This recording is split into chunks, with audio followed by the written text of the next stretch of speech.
Grand Rising. Let's make sure we're good. All right, we're good. How's everybody on this beautiful Friday? Hopefully, everybody's having an amazing week. Y'all know what we set out to do every week, make this our greatest week ever. Hopefully, we're on pace. At least we got a shot. That's what we want to put ourselves in a position to have a shot. I see Alex already. Shout out to Bubbles. Grand Rising, everyone. Be blessed. Blessed morning, everyone. Shout out to y'all, man. I think we got a good show today. Lot to discuss. Shout out to Phyllis. I believe Phyllis was the one, I think, in the comment that just gave me an idea about maybe 5 seconds ago before we started this show, which was to review this Eisenhower farewell speech. Who has let me know if anybody's seen the Eisenhower farewell speech. Apparently it's a warning of what we're experiencing right now. Let me wipe off this camera real quick. Make sure we're good.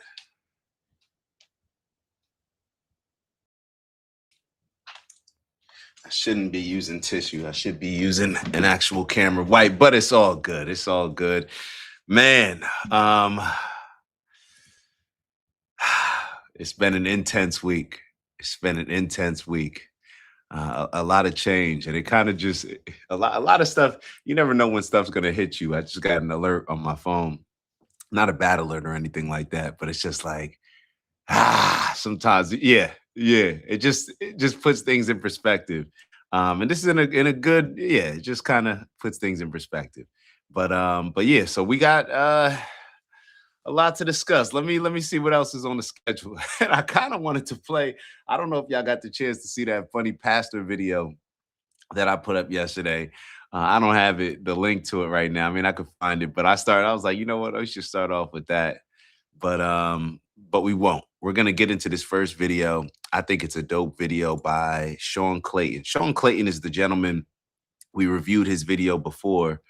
Let me pull up his picture so you guys can see exactly what I'm talking about. Y'all see?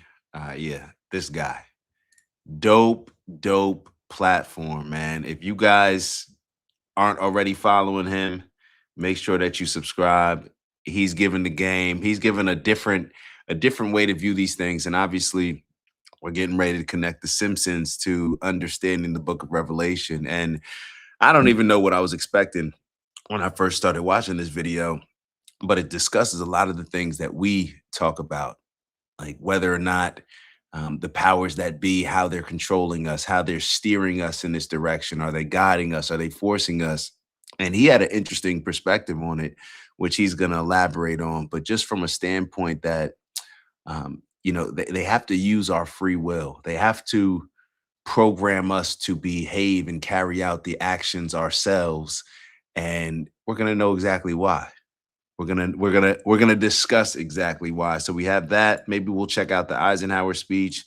We got a couple other videos on here. Sunscreen, something that we got to talk about.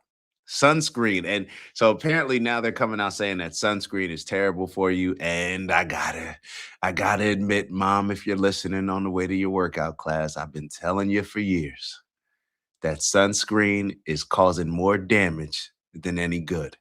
The majority of them. And I guess we'll take a look at that. I haven't even seen the video that we're getting ready to watch on the sunscreen, but it's just another example. Who cares about sunscreen? I'll tell you why. It's just another example of how we bought into certain things just because they write something on packaging, just because they sell it to us in a particular way. And this goes back to even the conversation that we always have as far as like with capitalism.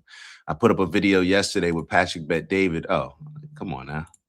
I put up a video yesterday with Patrick Bet David discussing capitalism, and he was arguing for capitalism while he was talking to a socialist economist, and they were talking about a bunch of different issues.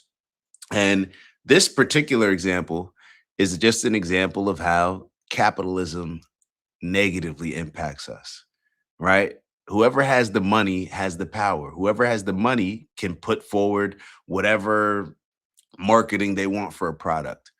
We may say, oh, well, there's regulations for this. We have the FDA, we have this, we have that. Yes. Who do you think is putting money up to allow some of these things that we know are dangerous for us that have these chemicals in it, these ingredients that are terrible, that cause cancers, cause different diseases.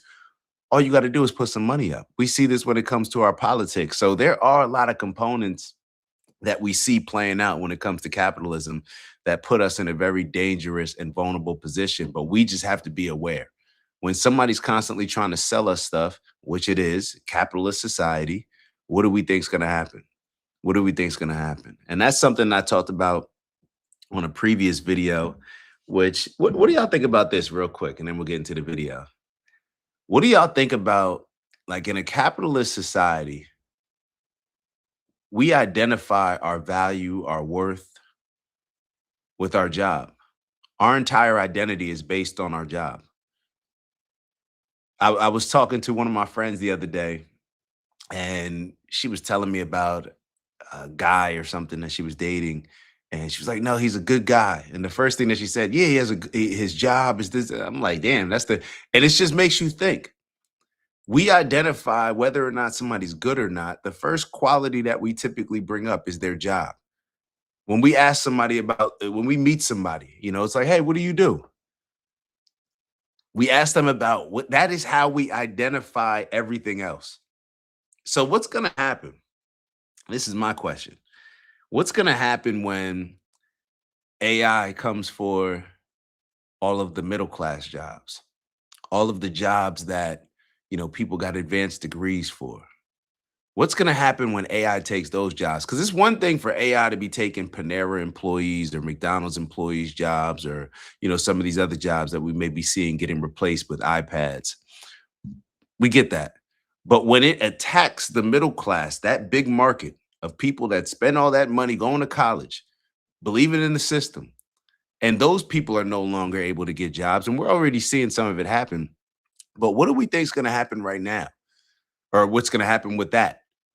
It's going to be an identity crisis. That identity crisis is going to cause a whole bunch of, this is my prediction, a whole bunch of mental health disorders. People are going to be depressed. People are going to be anxious. People are already depressed and anxious with jobs, with the cost of living being so high. People are already depressed and anxious. What's going to happen when that occurs? What's the identity crisis going to create there? Now, maybe that's the crash that we need. Maybe that's the crash that we need. Maybe that'll get us more in touch with community. Maybe that'll get us to understand the system of bartering more rather than just working the 9 to 5, getting caught up in that rat race. I don't know what it's going to cause. Maybe it'll just push us to be more accepting of socialism. Can't put food on the table. You may be a little bit more likely to say, you know what? I'm entitled to this. I bought into the American dream. They told me to go to college and I could get a job. I paid all this money. I deserve this. It may end up leading towards that. And what I'm realizing, like, whether it's socialism, whether it's communism, whether it's capitalism, like, it really ends up, it's just the same, or I don't know if it's the same people in power, but it's the same power dynamic of a few people ruling over everybody. And there's just different ways to get there, different ways to determine who's going to be the power. In a capitalist society, it's whoever has the most money. I can buy off the politicians. We see this happening right now. In a communist system, or, different types of socialist systems, it's who can give out the resources. That's who runs the world. Whoever controls and can give out and disperse the resources, that's who controls things. And I don't know if there's a solution that we have right now, but maybe the first step is just recognizing that they're all causing a whole bunch of problems, and us leaning extremely into one or the other typically is going to lead us more towards those problems rather than us having a more balanced approach. So it's just some things that I was thinking about. Just some things that I'm thinking about, because I'm just over here thinking, like, yo, if we're already dealing with these mental health issues, what's going to happen when everybody loses their jobs? Because what are companies,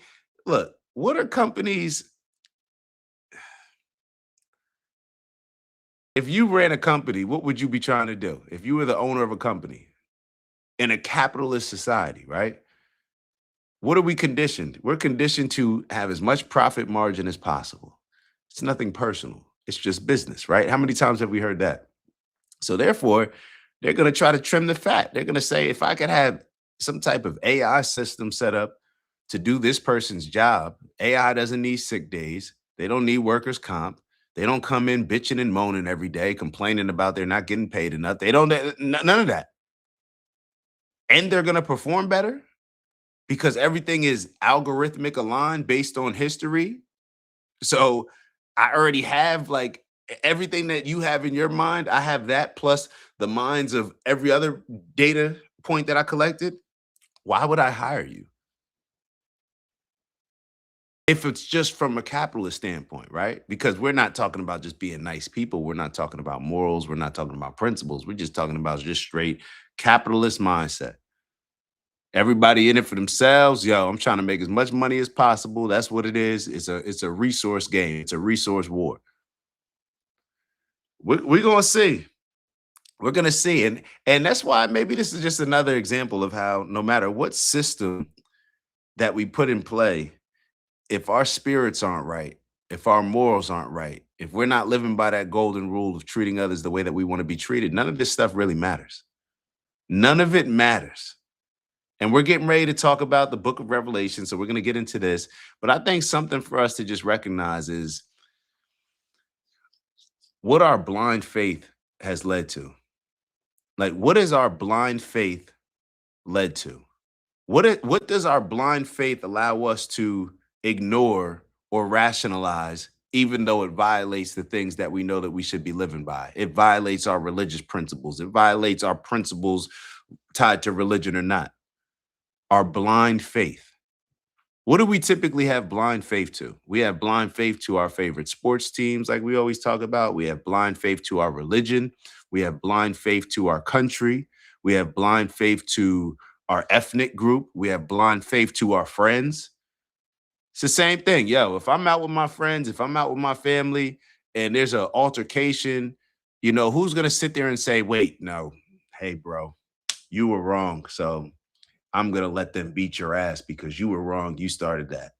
No, nobody's going to do that because you have a blind faith and a blind allegiance based on that tribalism. So the dangerous part of that mindset is when we start attributing that to our country, our religion, our ethnic group.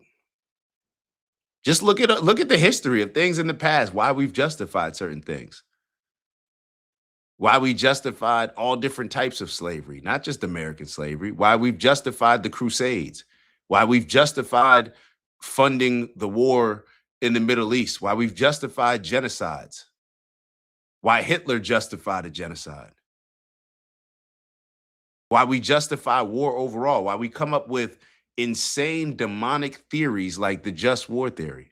It's all based on a blind faith and the allegiance that we have based on that blind faith, where we completely throw our principles, morals, and values. It doesn't even matter if what we have a blind faith to says, don't do this, don't do this, don't do this. As soon as we put our group up against another group, then it's like, yo, throw all that stuff out the window. Let's kill them. And then we'll get back to this. We'll treat each other like that. But that to an outsider, these standards, these morals don't apply. That's the world that we're living in. So, man, oh man, oh man. Shout out to Randy in the building, man. Shout out to my brother Randy. Randy been giving me Randy, yo, you want to know what's funny, Randy? So that guy that you follow, the one that reviews, he does a whole bunch of what is it called? Black fatigue videos. And I saw a post and I started watching it. I actually started reviewing it. You want to know why I started reviewing it, but it actually just didn't. I don't know whether this was God or the universe stepping in, but I did a whole review. And then I realized I'm like, yo, halfway through it didn't record or it like kind of lost connection and whatnot. But I may go back to it because you want to know why? Because sometimes you can learn more from the people that are embarrassing you and trying to make fun of you than the people that are on your side condoning your terrible behavior. So, hey, that's how I look at it, man. That's how I look at it. So let's get into this video. The Simpsons is the key to the book of Revelations. I think you guys are going to enjoy this conversation. Um, let's get into it. Let me do it here if that's okay. Matter of fact, eh, we'll go for it. We'll go for it. It's going to blow your mind, but The Simpsons will change how you understand the book of Revelations forever. I'm sure you've seen the clips of The Simpsons predicting the future. Everybody has. But it was never a prediction. And once you see what it actually is, you will never read the book of Revelations the same again. You were handed the book of Revelations as something that is fixed, a fate written for the entire humanity. You've been afraid of it for years, but not once did you question it. So I want you to watch this. The Simpsons is just a small version. Revelations is the exact same thing scaled into all of humanity. I'm going to show you how we collectively build Revelation into our reality. I will show you the responsibility you carry for what you consume. And I will show you what stepping outside of the fear rewrites it all into. Now let's get into it. I want us to start with a psychological rule. Most people who manage the control matrix operate on a strict occult law, and it's called the revelation of the method. This rule is absolute. They must tell you what they are going to do before they do it. They do not do this because they are fair. They do this to extract your subconscious consent. The matrix operates on free will. They cannot force a timeline on humanity. They have to trick humanity into building it themselves. If they show you the blueprint and you do not reject it, you have accepted it. You have to agree on the timeline though. This removes their karmic blowback. They transfer the responsibility of the event onto you. They showed you the plan, you laughed at it, you watched it, you consented. So why do they use things like cartoons? Look at the biology of the human brain. The left hemisphere is your logical shield. It analyzes data, it looks for threats, it rejects things that seem impossible. And the right hemisphere is the Sophia framework. And we talked about this in the last video. It's intuition, it's imagination, it's the raw creative frequency of the universe, all baked into that little brain of yours. When you watch the evening news, your logical shield is up. You are analyzing, you're judging, and you're deciding if the anchor is lying to you. When you watch a cartoon, your logic shield drops. The left brain turns off, it categorizes the data as a joke, and it's just comedy. This leaves the... Literally, he's talking about dumbing ourselves down. We watch all this BS on TV and stuff like that, and we all do it, where it's just like, yo, I just want to literally, we'll watch certain stuff on TV, whether it's Mob Wives, or I'm thinking of like different shows that I used to watch, whether it's Power, whether it's whatever type of Jerry Springer, the Judge shows, whatever shows that we watch. A lot of times, yo, I'm just watching this because I'm trying to turn my brain off. Like, I don't want to think about all the BS that's going on. I may not want to hear about the wars. I just want to shut my brain down. But we're really not shutting our brain down. We're really only shutting down one side, while the other side, I guess, is processing and projecting. It's off. It categorizes the data as a joke, and it's just comedy. This leaves the right brain wide open. The subconscious has no filter for jokes. It absorbs the image as a literal blueprint, and the control matrix uses humor as the Trojan horse. They plant blueprints directly into your biological hardware while your defense systems are asleep. Now we look at the math of manifestation. In the ancient occult architecture, there's a concept called an egregore. An egregore is a collective thought form. When one person imagines a scenario, it's a daydream. When 20 million people watch the exact same episode on TV, they are funneling massive biological energy into a single image. You have 14 biological centers in your body, 7 physical and 7 energetic. These centers act as a biological projector.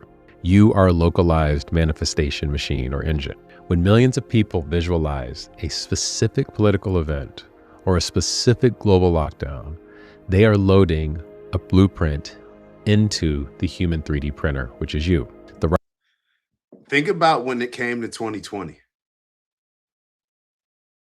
Think about why they have to control us with fear, why they have to tell us certain things, all of this stuff is just a psyop. All of it's just mental manipulation. All of it.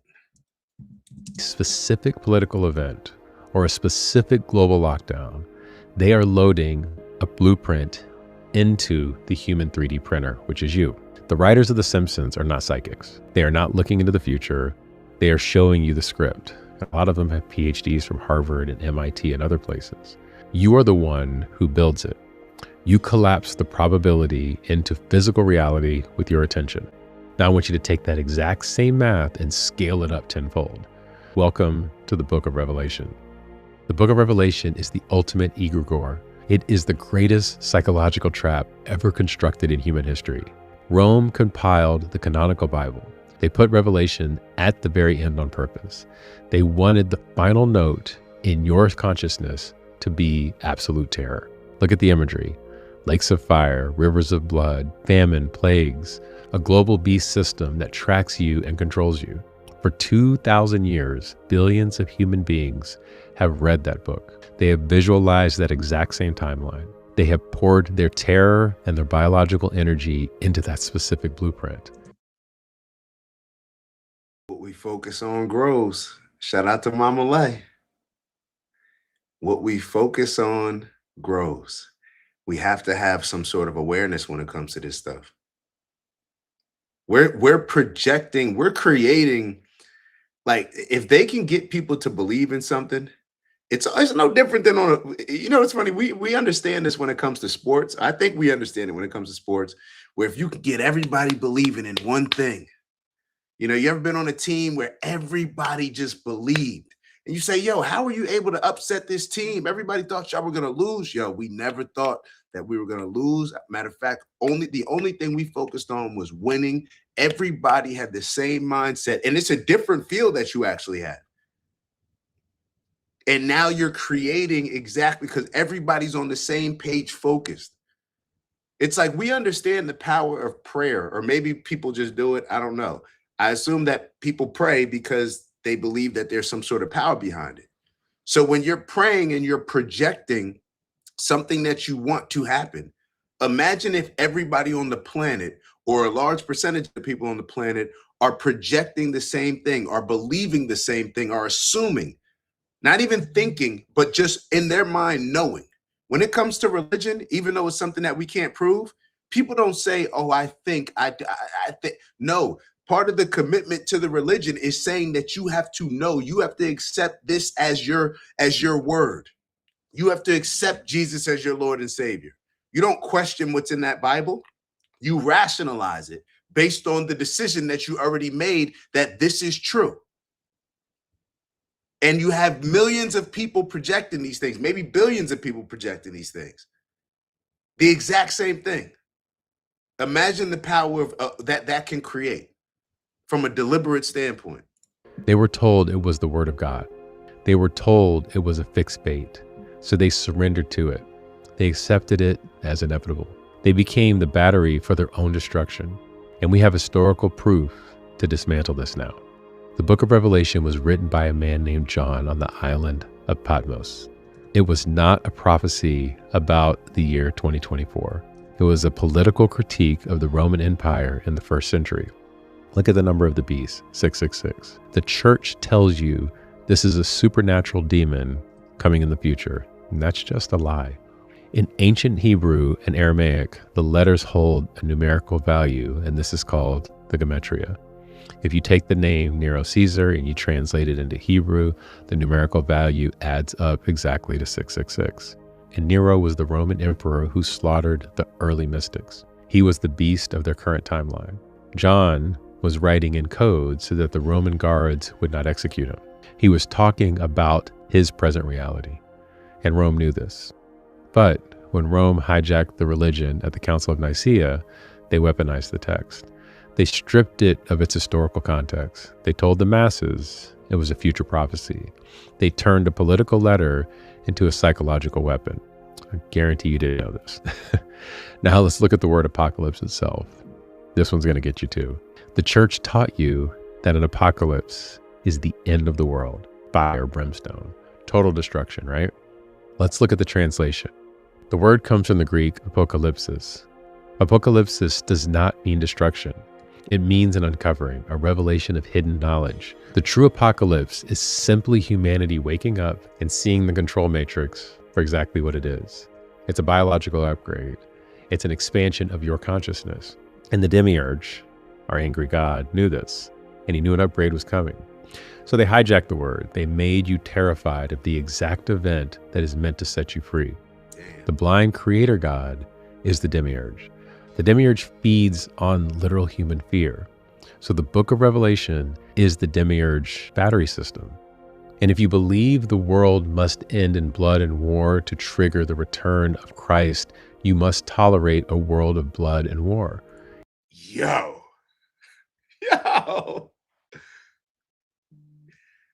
I don't know if it's just me. I don't know. Y'all kind of like my mind, even I've heard kind of this. I listened to it casually in the background the other day, but like it's like my mind is blown with a lot of this stuff. And even from what it does is it starts opening maybe your mind and freeing your mind in a lot of ways to question other things. It's almost like I heard Professor Zhang talking, he was giving a lecture the other day, and he was talking about how the God that we worship, we think is the God, but it's really, I guess what you would, for lack of better words, say the devil. You know, what type of God he said, I'm trying to remember exactly what he said. He said, what type of God would punish an entire species of people because somebody decided to eat a fruit? And Randy, matter of fact, Randy, what did you put up you put up a message on X the other day where you were saying that Adam and Eve, something about that they were just with knowledge, like something. Explain that in the comments if you can. But back to what Professor Zhang was saying, it's like, what type of God, when you think about all the things that God told people, whether it's the Amalekites to go commit a genocide, or God told God decided to get upset and flood the entire planet and just save Noah. Like, what type of God, if any human being did that, we would hold them along the same lines of Hitler. Why has God been allowed to do things that are worse than what Hitler did, but we look at them completely different? Hitler was trying to get rid of a whole group of species, a whole entire race of people, right? A whole group of species, a whole race of people, right? Because he felt that, nah, this is the race that we need to preserve, right? He was trying to get rid of an entire group. But didn't God do the same thing? So why do we worship one but villainize the other?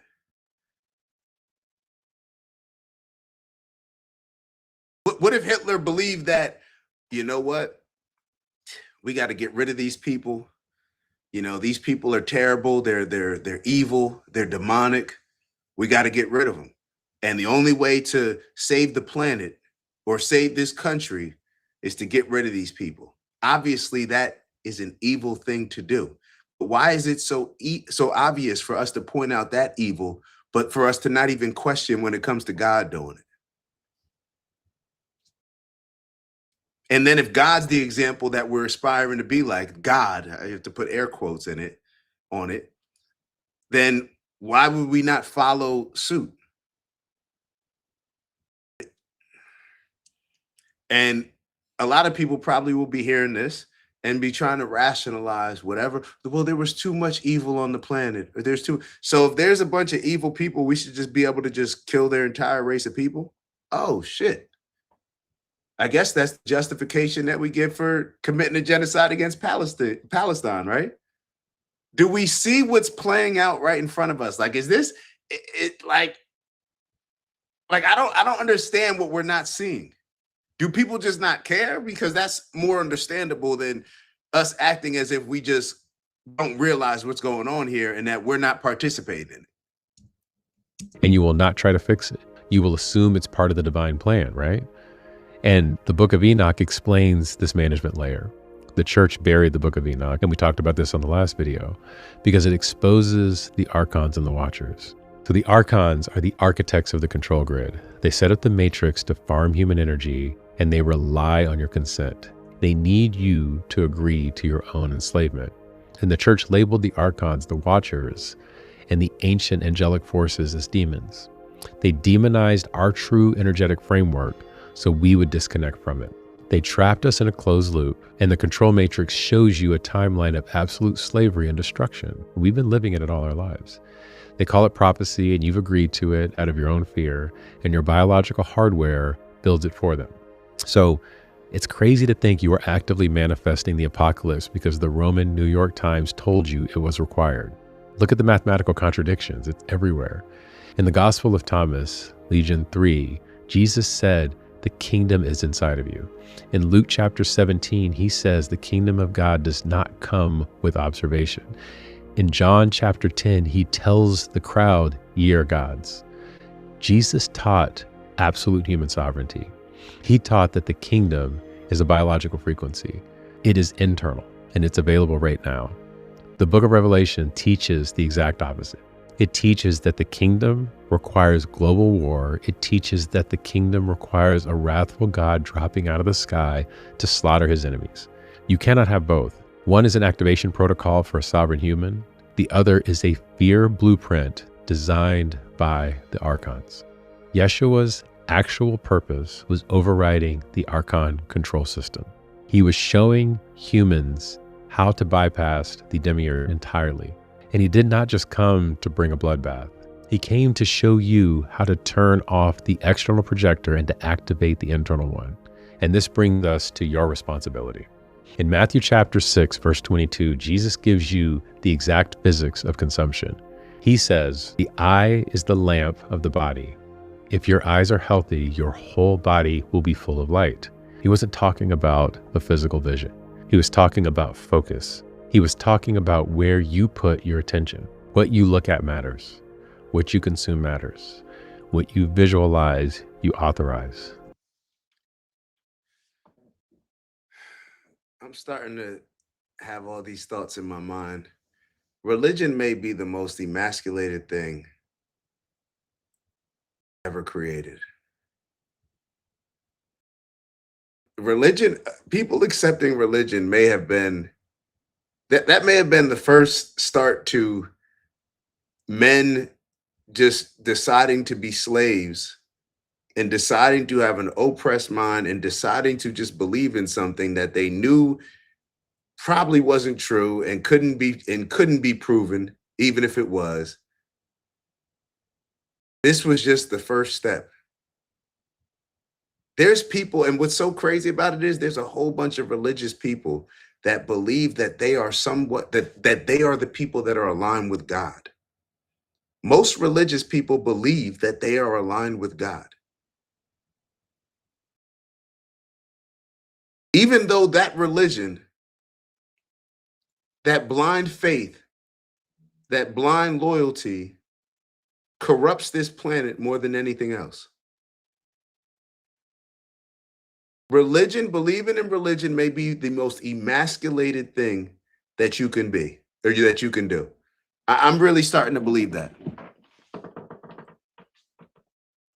You praying for another man to do something for you to like what? You're putting all the principles, morals, and values to the side. It's telling you to behave a certain type of way. You completely ignore it. When the people in power, like you don't even stand on the principles that it's oh my God. If you can convince people of these things, then you can convince people and mislead people anywhere. And why do we do it? Oh, because well, my mother was, my grandmother was, what? This is the dumbest shit ever. Like I just gotta call it as it is. It's really corrupting us. It's leading to a lot of death. Are people not waking up?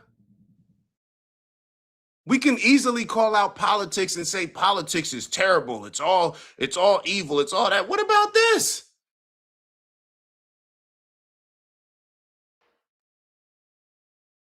You just believing in the tooth fairy.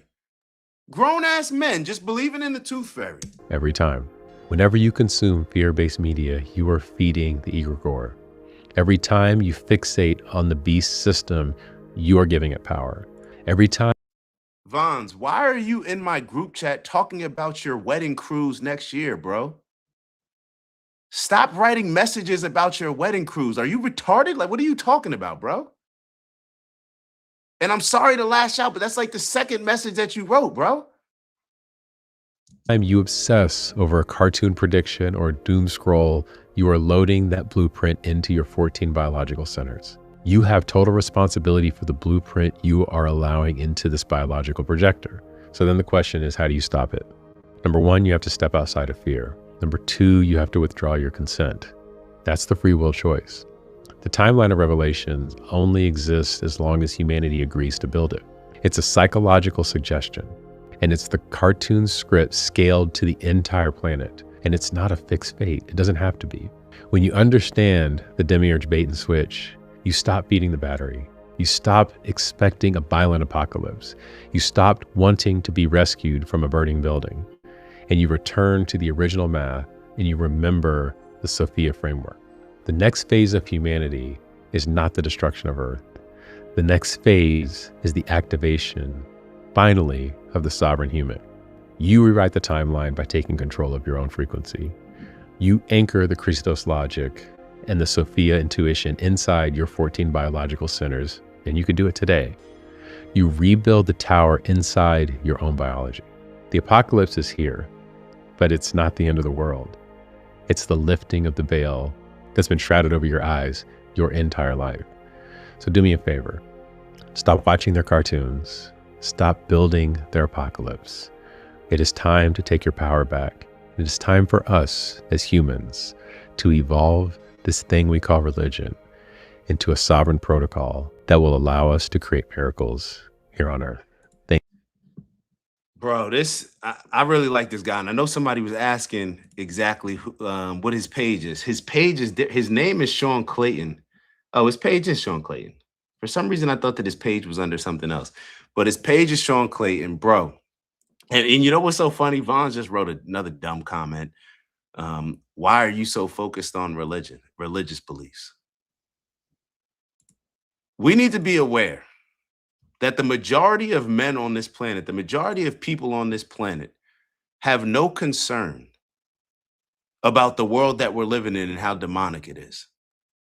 People will celebrate Jesus, pledge their life to Jesus, but not try to aspire to be anything like Jesus. Jesus was supposed to, what was Jesus's job? What did Jesus do? Jesus came to bring the truth, to wake people up, right? But then isn't it funny how all of these other religious folk that claim to be religious, they seem to have an issue with other people that are trying to, hey, yo, wake up, think a little bit on your own. Remember, God's within you. Don't let these people corrupt you. And it's because the same type of people around that time that stood around and let Jesus get hung on a damn cross decided to years later to use his life to then create a religion to create some sort of control from people. So this is what we typically see. And then what ends up happening is the people that ask these questions, those are the people that are villainized. We see it across the board. We saw it during COVID. Where if you decided, hey, I just want to ask a couple questions. I'm not really comfortable with this vaccine. I'm not really comfortable. You're going to be responsible for killing my grandmother. You're going to do. And the majority of men just allowed that type of shit to happen. The majority of men decided that based on their political party, they're going to determine whether or not the vaccine is good for them. Because let's remind ourselves, when the vaccine was first coming out, it was under Trump. And a whole bunch of Democrats and liberals and people that hated Trump, they were like, oh, no, we can't have a vaccine. It's too soon. It's too soon. The day that Joe Biden got in office, him and Kamala Harris, and they dropped the vaccine. I believe it was the day. Somebody can correct me if I'm wrong, if it wasn't the exact day. When he gets in office and he drops that vaccine, everybody just flipped. The same people that the Democrats and liberals that were saying, hey, we can't have this vaccine. It's too soon. Trump's saying crazy stuff, talking about putting Purell sanitizer in whatever he was talking about at the time. We can't have a vaccine.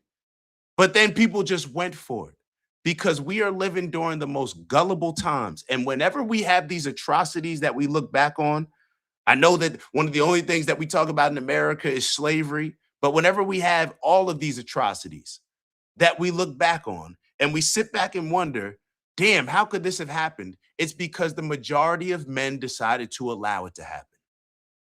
And when we're going through the current crisis that we're in right now, we're on the brink of a nuclear war. We're on the brink of a nuclear war. And people are asking questions. Well, why does this matter? Why does that? We're on the brink of a nuclear war. You just heard Finn the other day talking about how they're starting to recruit people in the UK, getting ready for a draft to start to go to war with Russia. What do you think's going to happen? Like, do people not realize that these people in power, everybody is expendable? Everybody's life is on the table for them to achieve whatever they believe is their project, their greater good, whatever version of that is.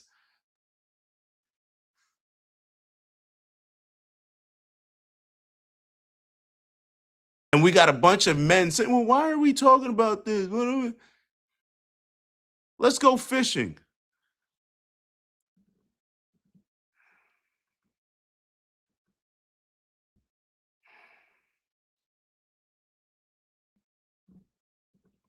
It's oh man. I don't know what the answer is to all this. I really don't know what the answer is to all this. We just have the majority of people are just so conditioned to receive information. Like it's almost like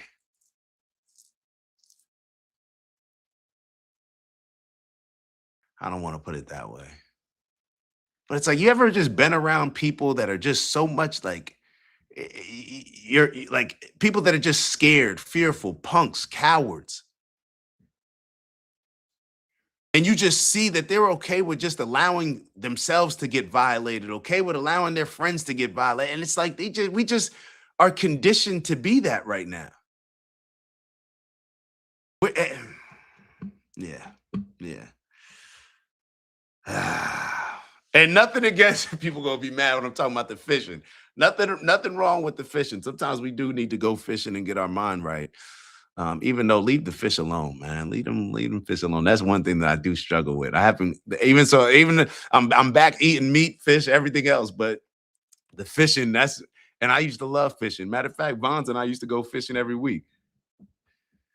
We used to go fishing every week. Matter of fact, I'm pretty much responsible for him being a professional fisherman right now. I feel like I could take credit for that because I was the one driving. You feel me? I was the let me stop. All right. Let's move on to this next video. But what are y'all thoughts, man? Let me see what Samir wrote. There are no answers anymore. I came to the conclusion that there may be nothing left anyone can do. The majority of this country is too weak to take it back over. Damn. You know what's crazy, Samira? I wish I could think that way.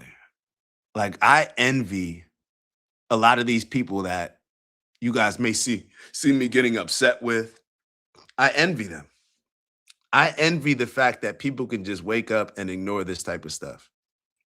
I envy a lot of people who can just wake up, just get to the money, not care about anything else, but just, hey, I just got to make my money, live my life, not be concerned with any of this at all, not have a fear of, or you know what I mean, not have this type of fear where it's like, yo, the country, like, yo, the world's about to explode. You know, I envy people that could just go and just focus on their day-to-day stuff, focus on their work, focus on their family, whatever. I envy people like that. I envy people like that. But then you know what? So many people right now, and especially when it comes to, let me make it a little bit more specific. I always hear the black community blaming everything on racism, everything on slavery, right? That's what everything goes back to. Slavery, slavery, slavery, slavery. Slavery is the reason for everything. White people didn't stand up during slavery. How do you hold people to stand up, like hold people to a certain standard to stand up when they're seeing certain atrocities happen and say what you would have or could have, you know, if you were around during those times, or point to those people and say what they should have done. But here we're living in these current atrocities, and it's like nobody will even voice an opinion.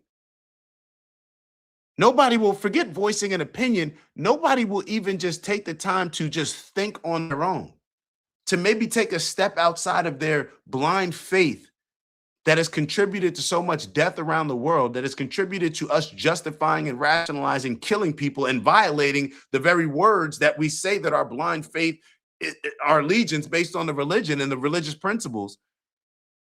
We don't even have the courage to think about things in a different way, but then we'll complain about white people back during slavery who wouldn't step up and fight against slavery.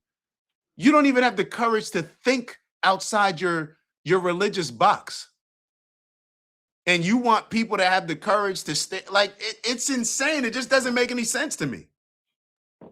It just doesn't make any sense to me. So I envy people that could possibly just go through the world and not have a care in the world, like just don't care about this type of stuff. I envy those type of people, and I envy that mindset, but I just can't have that. Samira said it would take a lot of people to overthrow our government. Yo, I don't even think we need to, like, I don't even look at it in that standpoint as far as overthrowing the government. I just look at it as us just like maybe this is more simple but harder to do. Like, I'm not calling for us to go storm the Capitol or anything like that. I'm just calling for us to say, like, hey, I know we've been taught these things and taught this way to see the world and to believe certain things. Maybe we're looking at it all wrong. That's all I'm asking for people to do. Maybe how we've been doing things hasn't really led us to a position that we want to be. Case in point, everybody's complaining about the world that we live in right now. So obviously, if everything that we've done in the past got us here, maybe a first step would be saying, like, hey, is there another way to look at this? Maybe instead of pledging our blind faith and allegiance to these religions that seem to justify so many deaths happening throughout the history of our planet, and we understand the power dynamics, we understand divide and conquer, why don't we actually just unite and unify on just having that common understanding of treating others the way that we want to be treated? Even if you keep your religion, cool, but let's actually unite. Let's bring the Bloods and the Crips together, right? Let's bring the Christians, the Muslims, the Jewish people together, and let's just have an overarching principle of we're going to treat others the way that we want to be treated. And we will not violate that principle. And the reason why they can't do that is because think about everything that would stop. There would the people in power wouldn't be able to justify their actions any longer.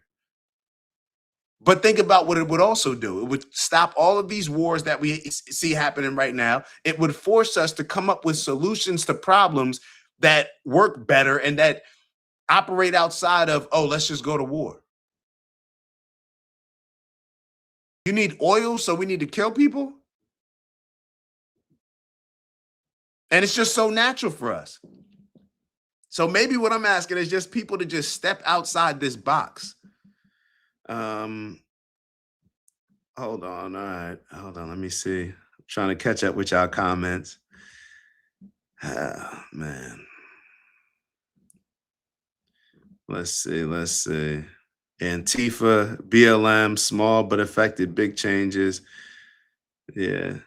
And see, the thing about Antifa, BLM, and even you could throw like the LGBTQ community in there, you could say they were small, definitely affected big changes. But according to like, as far as them being small compared to what we're talking about, I think that they're significantly larger. And because you can always convince a group.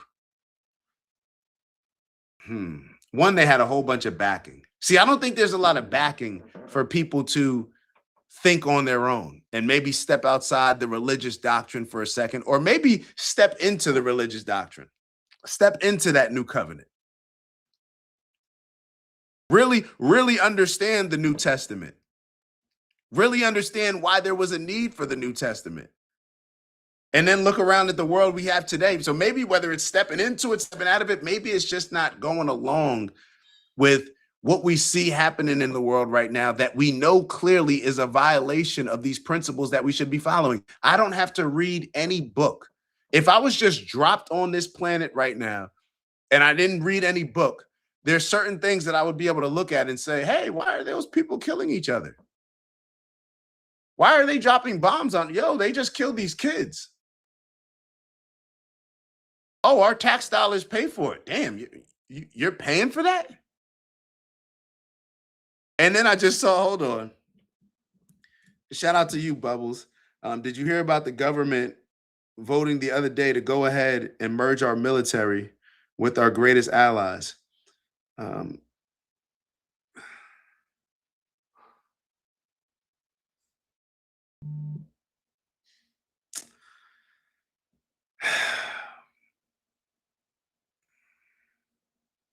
that was disappointing. So what did it pass? It passed in like the Senate, or did it pass in the House? I forget what it passed in. Now it has to go to the Senate. I forget what it passed in.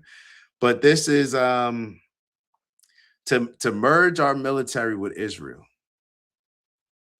How insane is that?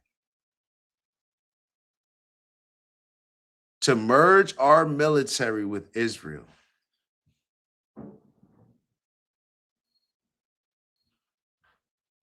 Maybe that's just a reminder of all the things that, our tax dollars have contributed to. The things that we actually align ourselves with. Maybe we really don't live in a democracy. Maybe we should have read Project 2025 and understood how a lot of these laws come into play and how a lot of these decisions come into play. And it's not just based on who we vote for. Or maybe just us voting for the lesser of two evils continuously gets us this. Maybe us not waking up earlier and realizing that they're just playing us against each other with the Democrats and the Republicans. Maybe we should not vote the next election and only vote for a third party just to serve as a checks and balance system for the others, because it seems like no matter who we vote for, Democrats or Republicans, we get the same thing. We're going to get support for Israel doing whatever it is that they want to do in the region. What else are we going to get? It doesn't matter who we vote for.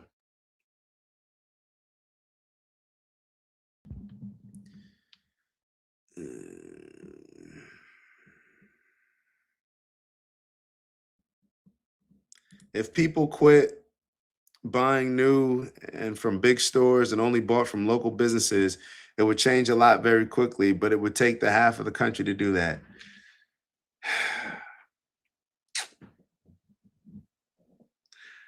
People ain't, yo, am I losing faith in humanity? Is that what's happening right now? People aren't doing that. Samira, you're absolutely right. But then, and this is why I can't help but bring it up. I can't help but bring it up. What did all these black people wanted to get on board this Target boycott? All these black people complaining about racism, complaining about this. Y'all couldn't even sit out one NFL game for Kaepernick. All y'all running, coming across the country to go to this damn Jay-Z concert after he continuously violate. Like, people are always going to choose fun and comfort over principles. There's no unity. There's no unity, but we got our group here. So it is what it is. What did Samir write? 10 dedicated guys and money can affect nation change. I agree with that. I agree with that, Critical. 10 dedicated. We got 10 dedicated people in the building right now. I agree with that. And that's why we keep fighting the good fight. Imagine if Jesus decided to say, you know what? It's just me. I'm not going to ever bring about any change. There's no point in trying to bring truth to these people. I'm not trying to help. I'm not going out of my way to help these niggas. I ain't trying to. Imagine if Jesus was talking like that. Y'all would have no savior to pledge your life to.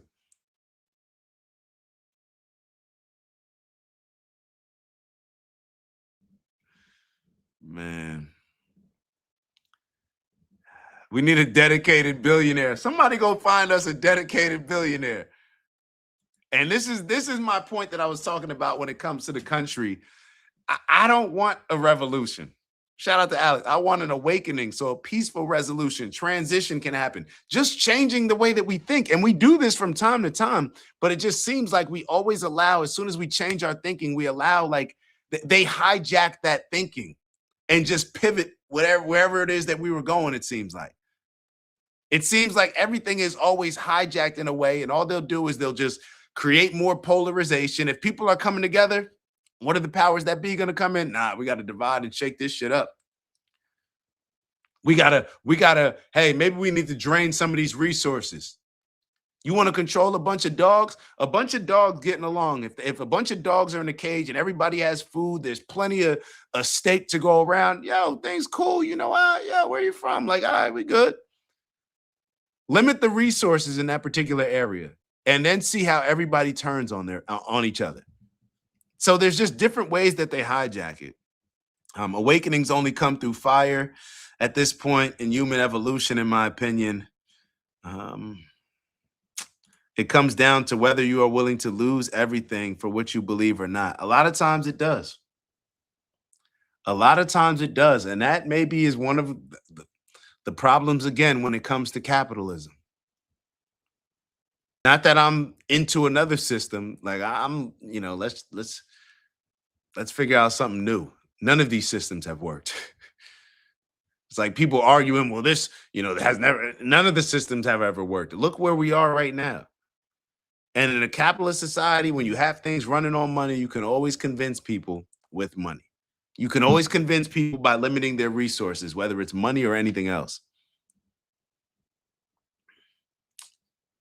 Man.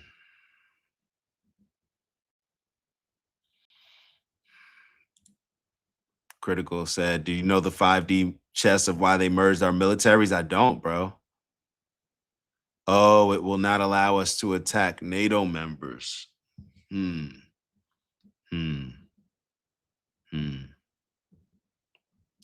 Project Esther. I'm not familiar with that one. I'm not familiar. I've heard that actual. I've heard of it, but I don't know anything about it. I couldn't tell you anything about it.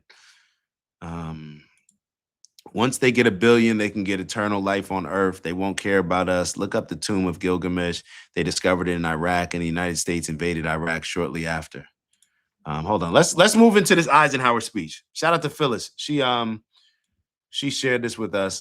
Apparently this Eisenhower speech is coming to fruition right now. It's like when I used to go back and listen to Malcolm X, the Ballad of the Bullet, and I'm listening to that speech, and he's talking about Democrats, and he's talking about Black people feeding into the continuously voting for the Democrats. Do you want the fox or the wolf with it? And it's like, yo, this is happening right. I feel like he's talking about right now. Apparently, this is another one of those type of speeches. So I've never heard it. This is his farewell address. Let's get into it. Let me make sure it's on the screen.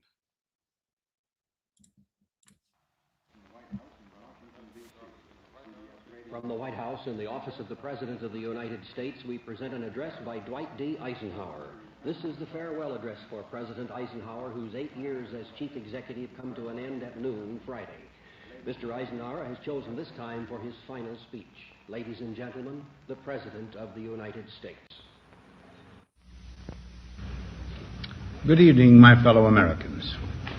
First, I should like to express my gratitude to the radio and television networks for the opportunities they have given me over the years to bring reports and messages to our nation. My special thanks go to them for the opportunity of addressing you this evening. 3 days from now, after half a century in the service of our country, I shall lay down the responsibilities of office as, in traditional and solemn ceremony, the authority of the presidency is vested in my successor. This evening, I come to you with a message of leave-taking and farewell, and to share a few final thoughts with you, my countrymen. Like every other citizen, I wish the new president and all who will labor with him Godspeed. I pray that the coming years will be blessed with peace and prosperity for all. Our people expect their president and the Congress to find essential agreement on issues of great moment, the wise resolution of which will better shape the future of the nation. My own relations with the Congress, which began on a remote and tenuous basis when long ago a member of the Senate appointed me to West Point, have since ranged to the intimate during the war and immediate post-war period, and finally to the mutually interdependent during these past 8 years. In this final relationship, the Congress and the administration have, on most vital issues, cooperated well to serve the nation good rather than mere partisanship, and so have assured that the business of the nation should go forward. So my official relationship with the Congress ends in a feeling, on my part, of gratitude that we have been able to do so much together. We now stand 10 years past the midpoint of a century that has witnessed 4 major wars among great nations. 3 of these involved our own country. Despite these holocausts, America is today the strongest, the most influential, and most productive nation in the world. Understandably proud of this preeminence, we yet realize that America's leadership and prestige depend not merely upon our unmatched material progress, riches, and military strength, but on how we use our power in the interest of world peace and human betterment. Throughout America's adventure in free government, our basic purposes have been to keep the peace, to foster progress in human achievement, and to enhance liberty, dignity, and integrity among peoples and among nations. To strive for less would be unworthy of a free and religious people.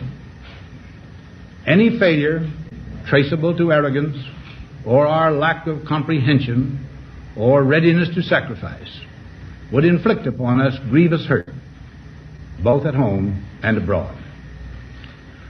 Progress toward these noble goals is persistently threatened by the conflict now engulfing the world. It commands our whole attention, absorbs our very beings. We face a hostile ideology, global in scope, atheistic in character, ruthless in purpose, and insidious in method. Unhappily, the danger it poses promises to be of indefinite duration. To meet it successfully, there is call for not so much the emotional and transitory sacrifices of crisis, but rather those which enable us to carry forward steadily, surely, and without complaint, the burdens of a prolonged and complex struggle with liberty, the stake. Only thus shall we remain, despite every provocation, on our charted course toward permanent peace and human betterment. Crises there will continue to be. In meeting them, whether foreign or domestic.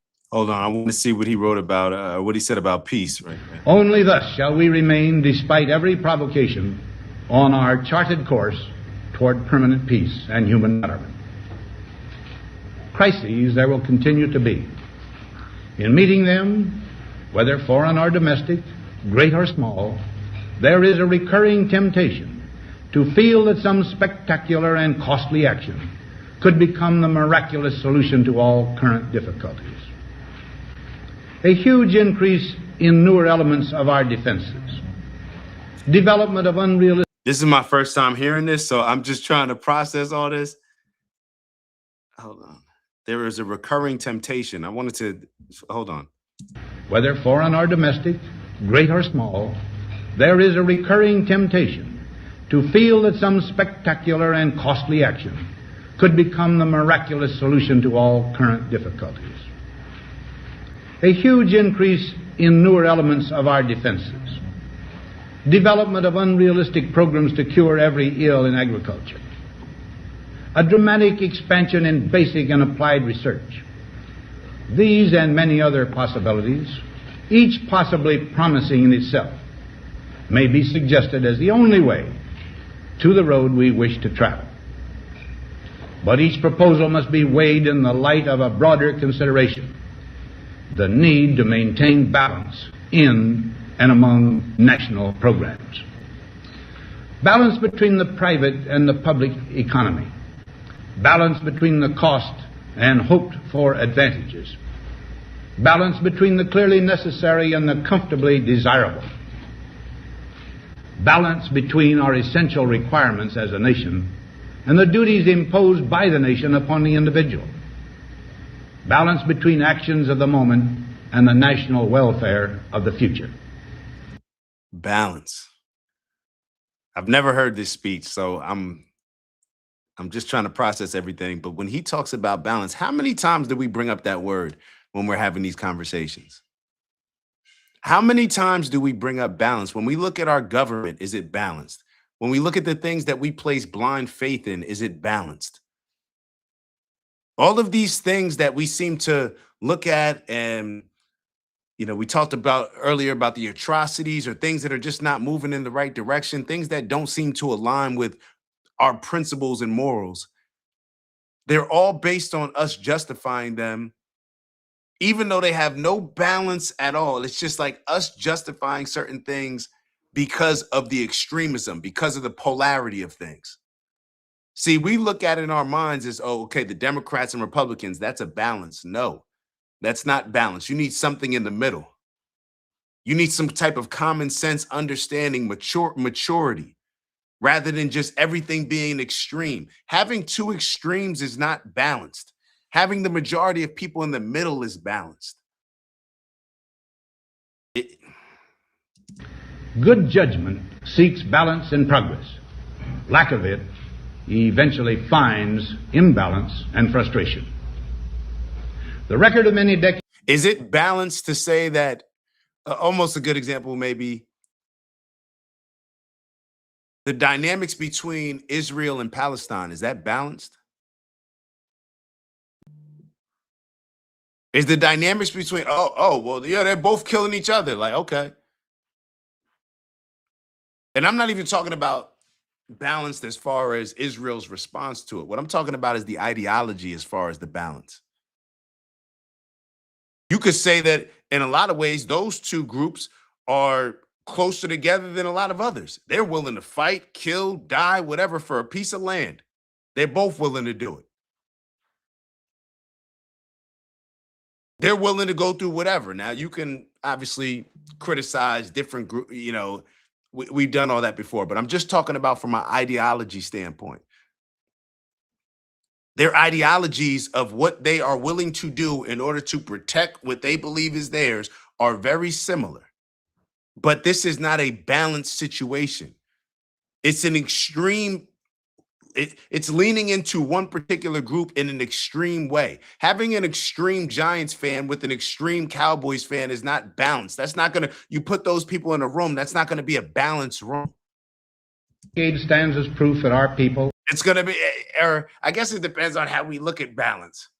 It's typically going to be, okay, they're going to go to war with each other, and one side is going to probably win or be winning at the time. It's hard to put these thoughts into words when it comes to, I guess, what I'm trying to say. Y'all understand what I'm saying. And their government have, in the main, understood these truths and have responded to them well in the face of threat and stress. But threats, new in kind or degree, constantly arise. Of these I mention two only. A vital element in keeping the peace is our military establishment. Our arms must be mighty, ready for instant action, so that no potential aggressor may be tempted to risk his own destruction. Our military organization today bears little relation to that known of any of my predecessors in peacetime, or indeed by the fighting men of World War II or Korea. Until the latest of our world conflicts, the United States had no armaments industry. American makers of plowshares could, with time and as required, make swords as well. But we can no longer risk emergency improvisation of national defense. We have been compelled to create a permanent armaments industry of vast proportions. Added to this, 3.5 million men and women are directly engaged in the defense establishment. We annually spend on military security alone more than the net income of all United States corporations. Now, this conjunction of an immense military establishment and a large arms industry is new in the American experience. The total influence, economic, political, even spiritual, is felt in every city, every state house, every office of the federal government. We recognize the imperative need for this development, yet we must not fail to comprehend its grave implications. Our toil, resources, and livelihood are all involved. So is the very structure of our society. In the councils of government, we must guard against the acquisition of unwarranted influence, whether sought or unsought, by the military-industrial complex. Influenced by the military-industrial complex. I want to share something with you all real quick. So, capitalism, right? We live in a capitalist society. Just is what it is. I started to think that, when you I don't know, any of you have had a business, or sometimes when we're going into different offices to talk to them about their business, because we help with business development, they're typically trying to sell their most profitable product. Whether I'm sitting down with a doctor, and yes, the surgeons, these are the type of conversations that surgeons have. A lot of them, obviously not all of them, but they are trying to figure out how they can do more of the surgeries that put more money in their pocket, period. So when I'm sitting down with them, or you look at any business wants to, matter of fact, I've gone through different courses where people are trying to sell us on things, and they say, hey, you got to have, what products are you selling? You got to have one product, like a $50,000 product. You got to have a $50,000 product, and that's what you should be aiming to sell, and everything else should be kind of leading in that direction. Businesses want to sell their most expensive, valued, and the product that they can exchange to where they're getting the most in return, the highest profit margin. So when we look at the country and we look at what are the most highest valued exports that we have in America, because that's the things that we're selling for the highest price, right? So when we talk about capitalism, and why we talked about earlier, saying that, hey, ultimately in a capitalist system, the people with the most money, they're going to be able to control everything. They'll be able to put money towards the politicians' campaigns. Who do we think is going to run that? Those are the people that run the world. Those are the people that run the country. So when we look at why we decide to get into these wars, in every business, your product, you have to create a problem, right? There has to be some sort of problem to where you're helping to solve with your product. Whether, okay, somebody doesn't have a car, they need to get to work. Okay, I'm going to solve that problem with selling them a car. Pharmaceutical company. Oh, how do we sell this pill to make people, to help people heal from a particular sickness? Oh, we need them sick. It's across the board. That's how people sell stuff. There has to be some sort of demand. In other words, there has to be some sort of problem that's creating a demand for your product to solve that particular problem. So when we look at commercial aircraft, Boeing jets, obviously that goes hand in hand with the military. Look at the things that are the highest value things. And look at the influence that a lot of these things have had on our country. Pharmaceuticals, we got an opioid crisis, right? How many times do we talk about big pharma and the negative impact that it has on us? Big pharma controls they're in bed with the FDA, the Food and Drug Administration. So not only are they controlling the type of medicine that we get, but they control the type of food that they're giving us. And we sit here and wonder why we're eating all this BS that ends up getting us sick, because they control that particular aspect. So of course they're going to try to create a problem, so therefore they can sell their particular product. You look at medical equipment, all of this healthcare stuff. How do we make sure that we're selling these devices, these medical equipment? We need people injured. We need this hospital filled. We need these type of things to happen, so therefore we can sell our top product. Semiconductors and advanced computer chips. I guess that's more along the lines of like the whole tech space. I think there was something on tech here. So you see tech down here.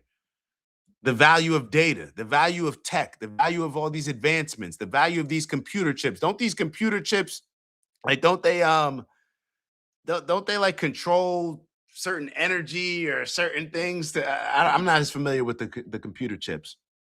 Oil. Is this a surprise? Natural gas. What are we going to war with Iran for? What did we just go attack and kidnap Venezuela's president for? What have all these wars been over when it comes to the Middle East? Why were we at war in Iraq and our American soldiers are protecting poppy fields? Like, do we not sit here and ask us these questions? And the reason why we should ask ourselves these questions, because it determines the decisions that a lot of the people that we vote for are making. It's not a surprise. It's not a surprise with all this stuff. So just wanted to share that real quick. Critical said, history shows us exactly how this will play out. I point to the Soviet Union before it fell. Yeah. Maybe, but history says, maybe, but history says adversity is the only thing that fixes entitlement. And critical, I think you understand when I'm saying it. When I always say, like, we are in weak men times, I look at Jesus as like the ultimate man in a lot of ways. The person that does not care if what you hear him say is going to offend you. And he's not saying it in an offensive way, but he's going to present. He's not prioritizing, hey, I just want to present something to the people and I want to be liked. I want to be liked by everybody. He said, no, I have a responsibility to tell people the truth. I have a responsibility to bring people together. I see all these demonic forces and how people are living and the things that people are actually believing in. Remember that Old Testament that everybody was believing was the spoken word or the inspired by God, however you want to look at it. That was the same testament, the same people, that the things that people are believing in. Those are the same things justifying slavery, justifying essaying women, justifying committing a genocide with the Amalekites. So, of course, if you look at and read the principles of the Old Testament and then listen to Jesus' teachings, you can understand, like, whoa, bruh, that's dangerous for you to be preaching that type of stuff that you preaching. But Jesus said, nah, this is just what men do. Men are supposed to bring people together through truth, logic, not with all this emotional, tribal, and blind faith to certain things. Why would you want to have blind faith in something?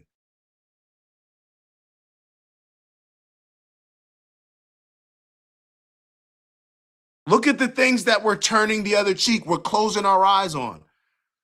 We think that we could just close our eyes and say, yeah, whatever genocide they're committing over there, whatever, we got nothing to do with it. Yeah, we funded it with our tax dollars, but we got nothing to do with it. It'll all work out in the end. Jesus was a man, bro. He didn't care about, oh, well, shit, I got to put food on the table. I got to make sure that I work. I got to make sure that I got some savings. I got to make sure. No, bro, he was just delivering truth. These are the weak men times. We've been conditioned by people to think that we should put our morals, principles, and values to the side because, well, what about your job? What are your friends going to think? They're going to be upset for you saying that. Don't y'all hold Jesus in high regards? Like, are you not following through? Like, who believes, you or me? Who's the real believer here?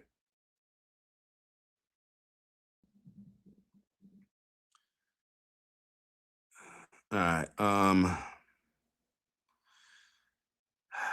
All right, let's see. Let's keep it going a little bit. Let's keep it going. The potential for the disastrous rise of misplaced power exists and will persist. We must never let the weight of this combination endanger our liberties or democratic processes. We should take nothing for granted.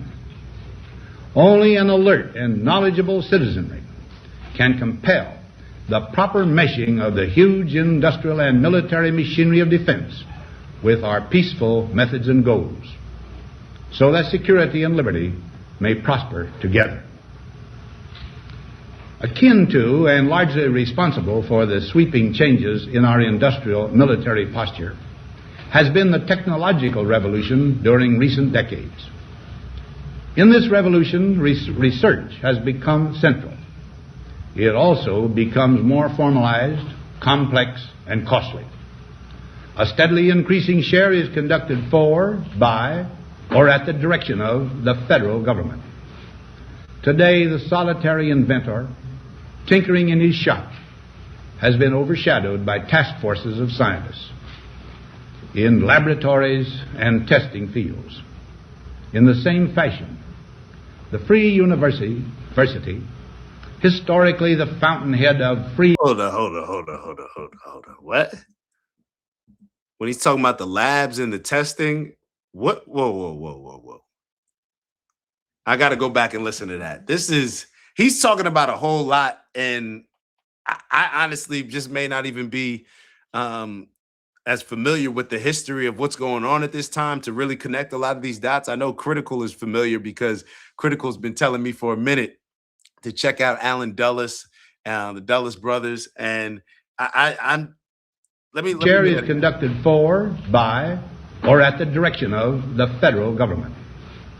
Today, the solitary inventor, tinkering in his shop, has been overshadowed by task forces of scientists in laboratories and testing fields. In the same fashion. Sounds like he's talking about AI or I don't know, maybe he's predicting COVID. I don't know. The free university, historically the fountainhead of free ideas and scientific discovery, has experienced a revolution in the conduct of research.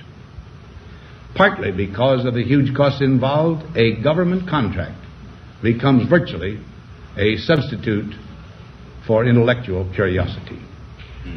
For every old blackboard, there are now hundreds of new electronic computers. The prospect of domination of the nation's scholars by federal employment, project allocations, and the power of money is ever present and is gravely to be regarded. He said for every blackboard is being replaced by the computer. Think about how that applies to today. Every book is being replaced by what? Oh, I'll just turn on YouTube and somebody will tell me about it. Even as Critical is in the chat talking about Whitney Webb, you know what my first instinct was to do? Not to go to the library, not to go buy a book on Whitney Webb. My first instinct, not to even go research on here. Maybe my first instinct, well, I'm telling you, my first instinct was to just, I'll watch a YouTube video on it later. A biased YouTube video from a random person, and I'm just tapping. You get what I'm saying? That's our natural inclination to just go. And what else would I do? Look it up on ChatGPT? We're accustomed to just getting information so fast that we just avoid the process of maybe what we should be doing and really learning about these things. Well, I should be tapping in and maybe listening to a Whitney Webb. Yeah, no. What I was saying is I was going to watch a video on Whitney Webb. All right. That's a bias of mine. That's, you know what's crazy? That's a crazy bias because we all got to be real with our biases. I initially thought that in my mind, I just assumed Whitney Webb was a man. You got to call out your own biases so you can adjust them. All right, so I'm gonna have to definitely check out Whitney Webb. Let's keep going. Yet in holding scientific research and discovery in respect, as we should, we must also be alert to the equal and opposite danger that public policy could itself become the captive of a scientific, technological elite. It is the task of statesmanship to mold, to balance, and to integrate these and other forces, new and old, within the principles of our democratic system, ever aiming toward the supreme goals of our free society. Another factor in maintaining balance involves the element of time. I want to bring up, that's the second time that he talked about these goals. The first time, I don't know if you guys recall, but he was talking about forever peace. He used a different word than forever, but he was talking about peace.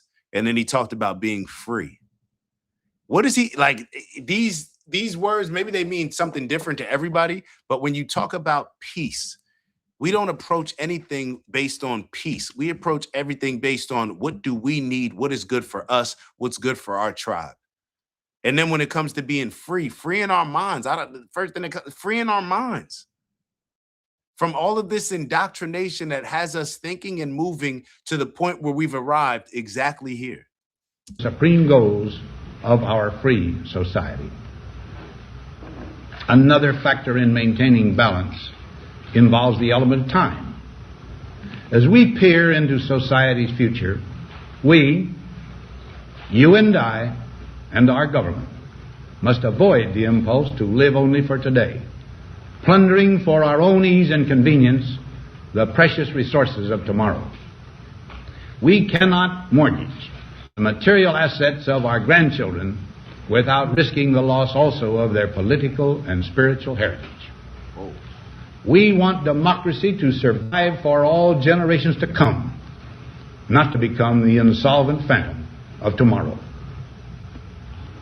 During the long lane of the history yet to be written, America knows that this world of ours, ever growing smaller, must avoid becoming a community of dreadful fear and hate, and be instead a proud confederation of mutual trust and respect. Such a confederation must be one of equals. The weakest must come to the conference table with the same confidence as do we, protected as we are by our moral, economic, and military strength.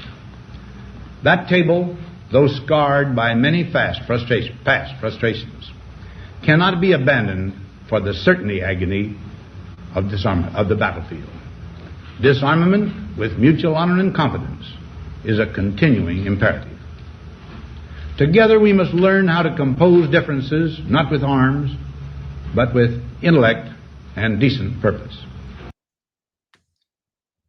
Together we must learn how to figure out problems, not with arms, but with intellect and decent purpose. Because this need is so sharp and apparent, I confess that I lay down my official responsibilities in this field with a definite sense of disappointment. And you know what's crazy, him saying that? Anybody can say it. Anybody can say it, but are we going to address the things that have us in that mindset? He's talking about peace. He's talking about freedom. He's talking about what he just said as far as I may have missed it. Figuring out our differences without arms. He's saying all these things. Even he mentioned certain aspects of spirituality. But you're not necessarily talking about the things that have misled us to get to this point. See, it's easy to say, oh, we should have peace. But yo, why do, obviously we should have peace. But why do so many people validate and justify the opposite of peace? If everybody believes that we should have peace, why is it? It's like a simple concept. It's a simple principle, right? Simple way to understand life. We all can peace, right? But he's not necessarily addressing the things that have corrupted our mind to where we've gotten to the point where we will rationalize doing whatever to this person, doing to that person, to where we're not living and striving for peace. Like, we have to actually unpack those things, in my opinion. Maybe you guys think about it a little bit differently, but it's easy to say we want peace. Matter of fact, most of the people that are doing a lot of the corruption, creating all these wars, they're doing it saying, hey, we want peace. So therefore, we're just going to destroy that entire group of people, remove them off their land because we want peace. Peace is something that impacts everybody, not just your group. You can't say that you want peace, but then commit a genocide against an entire group of people. Hitler can't say, oh, well, we just exterminated Jews because we wanted peace. And us Germans, we couldn't have peace while the Jews were still here. You can't look at things like that. That is a demonic way to view things. Intellect and decent purpose. Because this need is so sharp and apparent, I confess that I lay down my official responsibilities in this field with a definite sense of disappointment. As one who has witnessed the horror and the lingering sadness of war, as one who knows that another war could utterly destroy this civilization, which has been so slowly and painfully built over thousands of years, I wish I could say tonight that a lasting peace is in sight. War is not going to destroy a civilization. Not the entire civilization. You know what it's going to do? It's going to do exactly what Noah's Ark did when God decided to destroy the world. See, the people that are wealthy and powerful, somehow, some way, they're going to figure out a way to make it. They're going to figure out a way to be protected, whether that's in their bunkers, whether that's in some secret city that's underneath the ground. I don't know what it is. They're going to figure out a way to be protected. And then it's just going to be a reset. It's just going to be a reset, a new fight to claim, to discover some land that, nobody was on, even though there's people. Happily, I can say that war has been avoided. Steady progress toward our ultimate goal has been made, but so much remains to be done. As a private citizen, I shall never cease to do what little I can to help the world advance along that road. So in this, my last good night to you as your president, I thank you for the many opportunities you have given me for public service in war and in peace. I trust in that service, you find some things worthy. As for the rest of it, I know you will find ways to improve performance in the future. You and I, my fellow citizens, need to be strong in our faith that all nations under God will reach the goal of peace with justice. May we be ever unswerving in devotion to principle, confident but humble with power, diligent in pursuit of the nation's great goals. To all the peoples of the world, I once more give expression to America's prayerful and continuing aspiration. We pray that peoples of all faiths, all races, all nations may have their great human needs satisfied, that those now denied opportunity shall come to enjoy it to the full, that all who yearn for freedom may experience its spiritual blessings. Those who have freedom will understand also its heavy responsibility, that all who are insensitive to the needs of others will learn charity, and that the scourges of poverty, disease, and ignorance will be made disappear from the earth, and that in the goodness of time, all peoples will come to live together in a peace guaranteed by the binding force of mutual respect and love. Now, on Friday noon, I am to become a private. I just wanted to address that, man. A lot of the things that he's touching on, and as he was talking, I had to Google. I was like, I was interested in it. I said, it's funny how I don't know whether he's Democrat or Republican. And I looked it up, and he's Republican. And when you think about the things that he's saying right now, and I can't even say and then compare it to the Republican Party right now. Well, actually, I can say that. You can compare it to Democrats and Republicans right now. But since there's Republicans in office right now, and we, understand the neoconservatives, the Mark Levins, the Ben Shapiros, the Lindsey Grahams, the people that are pushing for all these wars, listen to the message that this man is giving. Look at how far we've come from this type of energy, this type of president. Somebody that's pushing for peace, somebody that's not only talking to the American people, but somebody's talking to the rest of the world. Somebody's saying that, hey, if you've been oppressed, if you haven't had certain opportunities, I hope that you receive those opportunities in full. And now look where we are. It's, yeah. He's appreciated. He's appreciated. I got to look more into him. I have no idea anything else really, regarding his policies that come to mind, but Definitely need to be more informed when it comes to. I'm interested. Now, on Friday noon, I am to become a private citizen. I am proud to do so. I look forward to it. Thank you, and good night.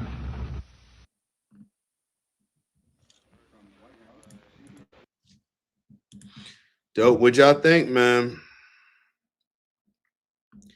What y'all think, man? Oh, boy.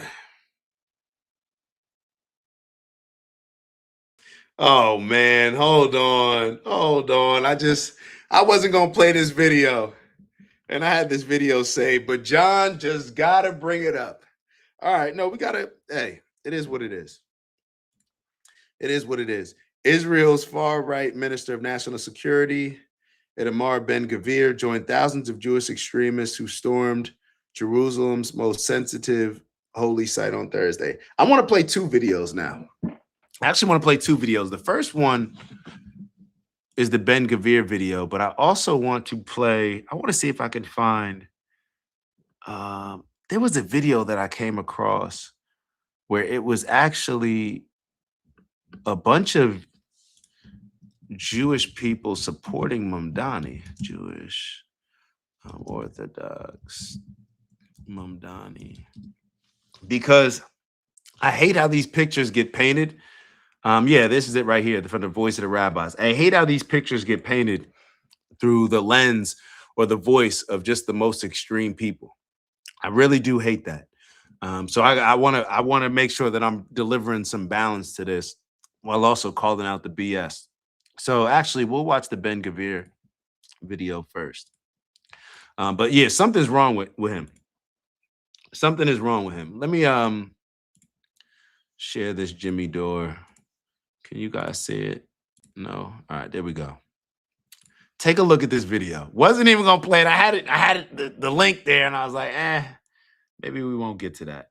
Let's take a look. Let's take a look. Only Jimmy Dore. Jimmy's on vacation, and I'm here hanging out with the man who we all stand in reverence to. Yeah, like the Gvir tree, that childhood book I had, the Gvir tree. Yeah, he is actually doing good. So why don't we start off here? Why don't we do this? Why don't we do one better? Why don't we get rid of Ben-Gvir for a second, and why don't we watch a video of this guy?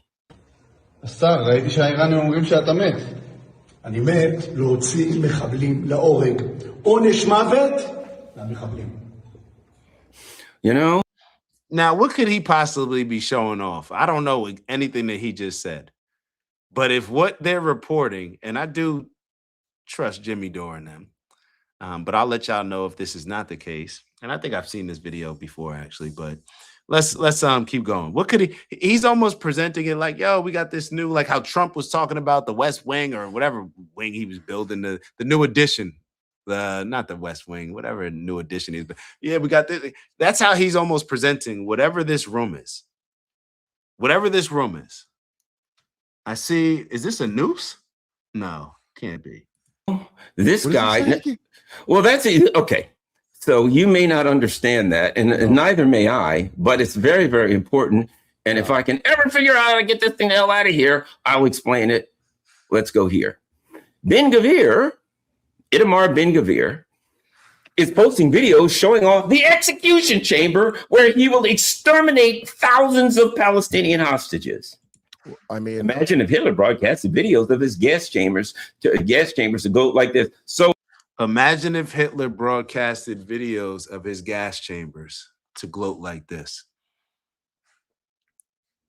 This is what extremism creates. And this is how they control us. It's just one side doing the same thing that they complained about the other side doing or another group doing. It just goes back and forth, this extremism. And for any country to be able to have a guy like him, for any country to have a guy like this, who, what position is he again? He's the Minister of National Security. Imagine the minister of your country's Minister of National Security is this guy.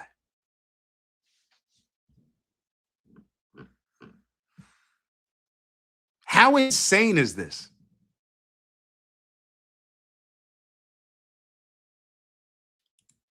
It's and this is the thing. See, these people want it to be a religious war. They want to create as much extremism and radical people as possible.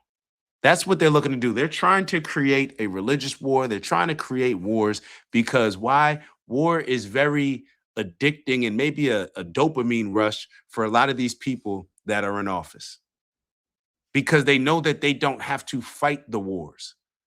They know that they never have to fight the wars, but the power is addicting. The control that they have in telling this person to kill and murder this person, it seems to be like something that you get a dopamine rush for. I don't understand. I can't see any other reason why people would be doing this type of stuff.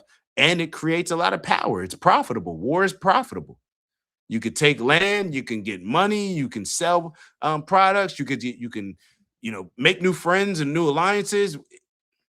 It's a disgusting thing. And I want to do, I want to be able to contribute to not making this about a Jewish or Palestinian war. This is about just morals and principles, all of this stuff. This is just morals and principles. The same way that we should be able to call out Hitler for the genocide that he committed, why can't you call out Ben Gvir? Who better to call out Ben Gvir? If your ancestors, your family members, you only got to say ancestors, acting like it's like, people 2,000 years ago. If your family members went through a genocide, who better to call out what's happening right now with the national? Like, how does somebody even stay in a position of power? That says a lot about the government. It says a lot about the leadership, perhaps a lot about the country. Let's take a look at this video. It's all great. So this is from the Voice of the Rabbis. So it says the Jewish community stands with Zohran Mamdani. It's our great honor to welcome the Honorable Mayor-elect Zohran Mamdani. We all hope and pray for his success and the success of the city of New York, and especially for success in staying a friend with the Jewish community of New York City. We welcome Mayor-elect Mamdani. There's a lot of people in there. Unless this is AI.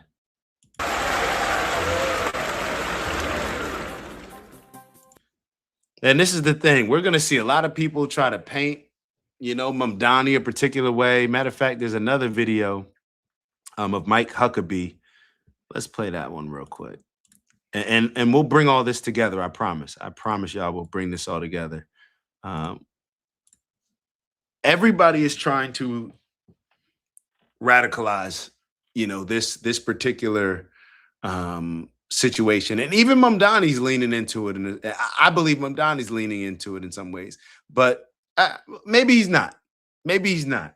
But I was watching, the post that he put out, talking about they're looking into arresting Bibi Netanyahu. Like, you're putting that type of stuff out. You're going to get a reaction. Now Trump's putting stuff out. Now it becomes something. Then Mamdani puts out a post saying, well, actually, we don't have the ability to, arrest him. We don't have the authority, but he is a war criminal. It's like, I agree that he's a war criminal, but are you putting the message out for that? Or are you just trying to use it as a political play to gain some sort of power, to gain leverage in a different area, or to try to mobilize a particular group? So I just question these things. Let me take a look at this. It's on the screen. All right, let's go. Chuck Schumer is a senator from New York. He's the most prominent Jewish elected official in America. He wrote a book last year, Mr. Ambassador, called Anti-Semitism in America. He has not condemned Mamdani's comments. What does that tell you? He's a coward. He is a coward for not calling this out. And if he doesn't, then I hope that nobody ever calls him a Jewish leader again. I'm not even Jewish, and I think I'm probably a much more effective Jewish leader than somebody who will not say what Mamdani is, and that is an anti-Semite. You just can't go any other way with this. Chuck Schumer. They're going to try to label people. Somebody tell me what Mamdani has said that makes him anti-Semitic. If somebody presents something to me, I haven't seen it. Maybe you guys have a link to something. Feel free to put it in there. But, I don't like social programs and, a lot of the aspects of socialism. But that doesn't mean that somebody's an anti-Semite. Like, I'm not even a fan of, I wouldn't call myself a fan at all of Mamdani. I'm kind of indifferent on him, but an anti-Semite for calling Bibi Netanyahu a war criminal? What other characterization of Bibi Netanyahu would be more fitting than saying a war criminal? I actually think that that's more of a subdued, way of describing exactly what Bibi Netanyahu is. I think that's a nice way of saying exactly what he is. But neither here nor there. And this is just, you're absolutely right. It's low IQ, religious trash. And I don't want to say, I'm not calling religions trash at all, but this is low IQ. Just that we could say it's low IQ political trash. There's certain aspects that people who try to use religion to do these type of things, and it's just trash. It really is low IQ stuff. It really is low IQ stuff. And I really do hope that, do I hope this? Yeah, I hope that, anything that I said regarding religion, the goal is not to offend people, but it is to question. It is to kind of like make people aware of the decisions that we're making and how those impact everybody else. Everybody thinks that their group is the right group and that their word is the right word, all these things, not realizing that, if there was a savior, if there was a God, God would never be for anything that divides his kids, his children. Have we just grown up with the type of parents that think that, like, it's okay for one brother to kill the other brother, one sister to kill the, like, is that what we've just grown up with? Is that the society that we're growing up in? So regardless of what you believe in, if your takeaway from those thoughts, those principles, whatever those teachings are, allows you to be okay with genocides, be okay with war, be okay with any other atrocity that we know violates a lot of these principles, then maybe there's something there that we're not looking at the religious aspects the way that we should. We're not getting the takeaway that we should from these type of teachings. And I don't think that there's anything wrong with calling that type of stuff out. This stuff is causing people to lose their lives. It's causing genocides. Like, I don't, people ask questions. Vaughn's asked the question earlier about, well, why are we talking about religion? I guess based on the impact that it's had on a lot of us, how it's indoctrinated and manipulated us in certain ways, and yeah. And what it ultimately comes down to, even when I said that, religion is the most emasculated thing in a lot of ways. You want to know what I mean when I say that? Like, to dive into that point a little bit more. Any man who's blindly believes in something, it's like twofold, maybe. It's one, if you really believe in Jesus's teachings, then how could you go to war? How could you justify war? If you really believe in Jesus's teachings, please show me in the book, show me in his teachings where it says, hey, war is okay. So that aspect may just be from an ignorant standpoint, not maybe being aware of what's there, maybe being taught in a particular way to where our takeaway was, misconstrued or something. Like, there was something that wasn't connected there. And then there's the other side of it for me, which is when I say the emasculation, it's people just going along with believing something and passing that on to whoever else just because they're scared to challenge it. That's not a manly thing. We talk about this all the time when it comes to politics. What do men get together? If religion is causing all these wars, wouldn't it be a better world if men just got together and said, yo, I don't care what we believe in, put all that stuff to the side. We're putting our kids at risk. And if we don't address this issue as men, then our kids are going to continue fighting and being killed by each other based on the decisions that we made that they're not even truly aware of. We're just passing it down like it's generational wealth or something, generational beefs. That's what I would think men would want to do. If not for you, then just like President Eisenhower said, based on your kids, the next generations, the world that we're leaving to the next generation, wouldn't you put I don't care what you're believing in. If something that you're believing in is making you not want to have a conversation with another man across the aisle, across the table, across whatever, across the spiritual realm, whatever, however it is that you want to, choose to say it. If your religion is preventing you from having a conversation that could save the life of your kids, is that religion really serving you in the best way? So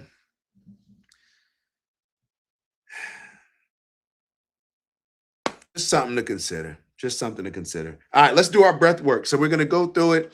We got 4 different cycles. Of course, we're focusing on not only inhaling positive energy, but exhaling positive energy as well. Yeah, I need a little woosah after this one. Von's got me pissed off earlier. I can't wait to call him after this, but yeah, we need a little woosah.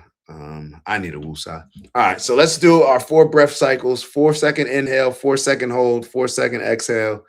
And if you're in a safe place, feel free to close your eyes. If not, do your thing anyway. Let's begin. 4-second inhale. Ready? Go.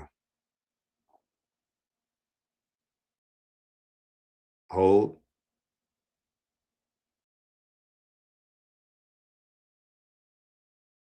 Release.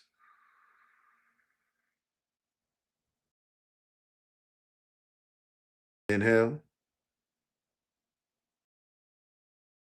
Hold.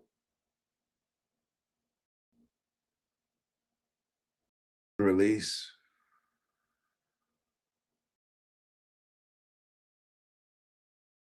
Inhale. Hold.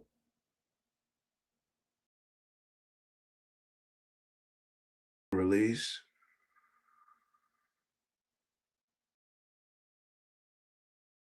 Inhale. Hold. Release. Last cycle. Inhale.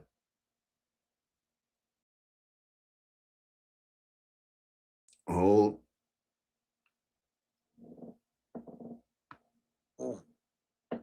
Release.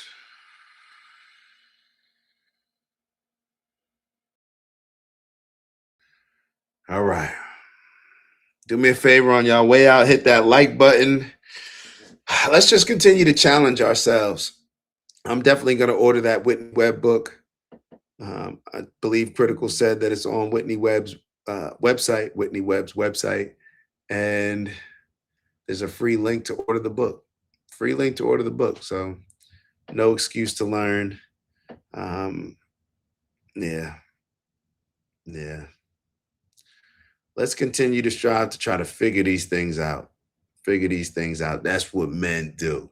Solve problems. Let's figure out a way, not get discouraged, not get discouraged, and just continue to move forward in a positive direction. Let that be the standard for us. So get to the bag. Y'all know what I mean.